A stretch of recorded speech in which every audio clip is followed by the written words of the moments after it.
হে friends, good afternoon. তো আজকে আমি কি করেছিলাম আমার লাঞ্চ মেনুতে দেখতেই পেলেন, চিকেন কারি করেছিলাম। তো চিকেন কারি করার জন্য ফার্স্টেই চিকেনটাকে আমাদের ম্যারিনেট করে নিতে হবে।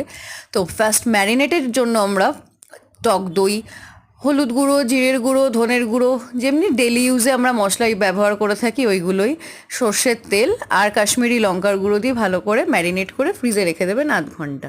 তারপরে আলুগুলো ভেজে নর্মাল যেমনি চিকেন করে সেমনি আমি একটা গোটা রসুন দিয়েছিলাম আর গোটা গরম মশলা ফোড়ন দিয়েছিলাম।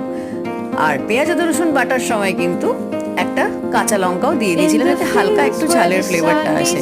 তো এরকম করেই আমার চিকেনটা রেডি করেছি। যদি ভিডিওটা ভালো লাগে তাহলে অবশ্যই একটা লাইক করে দেবেন আর চ্যানেলটিকে সাবস্ক্রাইব করতে কিন্তু একদমই ভুলবেন না। Thank you. With every touch and every word, a garden of love begins to be.